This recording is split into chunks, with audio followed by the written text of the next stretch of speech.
What's up, math scholars? We only have 2 problems to do, number 8 and 9, so let's get a ball rolling here. Number 8, we're going to factor this polynomial. It is a cubic, so it'll probably be 3 factors. They're giving you one of the factors to start. So when they tell me that x plus 3 is a factor, I can just go ahead and write it right here. That's going to be one of my 3 factors. So answer blank A will be what it's like in factored form, and answer blank B will be all the solutions. So negative 3 is one of the 3 solutions. Now you never have to make your P over Q list on this. I was helping a couple groups yesterday and they're making their P over Q list. They don't ask you to do that. They don't ask you to list all possible solutions. Just actually list out the actual solution. All right, we're going to start with one round of synthetic division.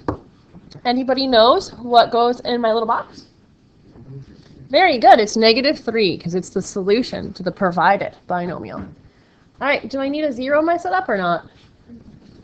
I don't think so. We have an x to the 3rd term, an x squared term, an x term, and a constant term. All right, let's start our process. Drop your 1. Do 1 times negative 3. Add straight down. Do 1 times negative 3. Add straight down. Do negative 2 times negative 3. Add straight down. So we got that 0. What that 0 does is it kind of confirms that negative 3 was a solution. And it kind of confirms that x plus 3 is in fact one of factors. All right, let's talk about what's left. We've got x squared plus 1x minus 2. What method of factoring should we use to factor this? Old-fashioned factor technique. Very good, because there's no number out front. There's no a value that's bigger than 1. All right, we're trying to brainstorm numbers that will multiply to negative 2 and add up to positive 1. You know what we're going to go with? We need to multiply to negative 2 and add up to positive 1. Positive 2 and negative 1. So those are my remaining 2 factors for my answer blank A. And that means my final 2 solutions are x equals negative 2 and x equals positive 1. Now, what's a good way that you could use a graphing calculator to check? Do you guys know? Graph the original equation and look at the table. The 3 points, the 3 x-intercepts should be at negative 3, 0, negative 2, 0, and 1, 0. And it wouldn't even matter your setup because those are whole numbers. Any questions? All right, you just want to do 9 right now while we're up here and recording and got the lights off? Or do you need more time? Okay, we're ready. Number 9, if you're watching the video at home, I did end up changing the study guide because a student who worked ahead was like, number 8 and number 9 are the same problem. And I was like, ooh, you're right. So I changed it. I don't know why I had it, the same problem. All right, part A, list all possible rational zeros. That's your P over Q list. So for 1 ticket, can I have a volunteer tell me my P list? Izzy? Wouldn't it be 1, 3, 5, and 15? Very good. 1, 3, 5, and 15. So her P list is coming from all the factors of that 15 there at the end. For another ticket, can you tell me who's going to be on my Q list? Emmy? 1 and 2. 1 and 2. Very good. And now we're going to make the whole entire list. I don't think I'm going to be able to write it on that blank that well, so I'll just put it over here. Positive negative 1, positive negative 1 over 2. Positive negative 3, positive negative 3 over 2. Positive negative 5, positive negative 5 over 2. Positive negative 15, positive negative 15 over 2. So that's a 5 over 2. That didn't write out all that nice. I'll try that again. There we go.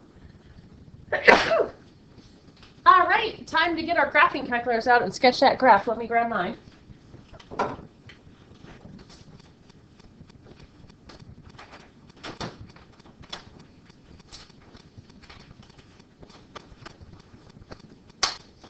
We're just going to get a sketch so we can get an overall idea of where those x-intercepts are.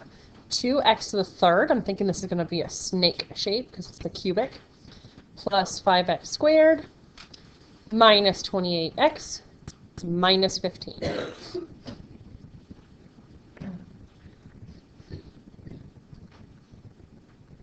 right, it definitely looks like it's crossing to me at, 3. It looks to me like it's crossing at like maybe negative 0.5. I haven't looked in the table yet. And it looks like it's crossing at 1, 2, 3, 4, 5, maybe 5. And it kind of goes up, it must curve up off my window. Then it kind of comes back down, then it goes off the window again, and then it kind of continues up. It's kind of a weird one to draw, because you can only kind of see 3 little pieces of it. You can't see where it curves. If you zoomed out, you can see where it curves. All right, so the whole point of making that graph is so that we can maybe take a peek at the table to find a good starting point for our synthetic division process. Did you find anything on the table of where you would want to start? Aaron? 3? Okay, so Aaron says let's start with 3.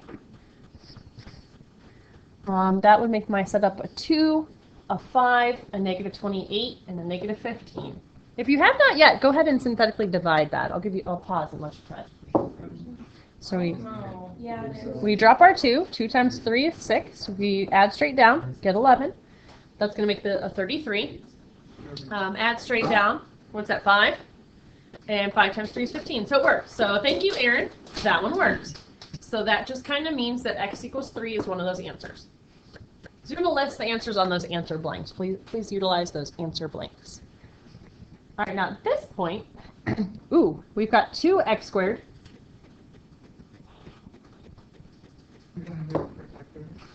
Two x squared plus 11x plus 5. That's looking like box method. Let's make ourselves a quick box. So we're kind of lucky. It's all positive, so positive box methods aren't bad. We're at a positive 2x squared here, a positive 5 here, making this a positive 10. What numbers will multiply to positive 10 and add to positive 11? 10 and 1. 10 and 1. That makes that a 2x, and that's an x, and that would be a 5, and that would be a 1. So my final 2 factors are x plus 5 and 2x plus 1, making my final 2 solutions a negative 5 and a negative 1/2. So just remember, if you can't solve this 2x plus 1 in your head, you're setting that 2x plus 1 equal to 0, subtracting the 1 to the other side, dividing that 2 to the other side. But yeah, you can check that those solutions are in fact solutions on your table. You should still have your table on your calculator. I mean, I'll scroll around and look right now. Just scroll to where you find it. So I'm scrolling up to negative 5. Yep, that's a solution.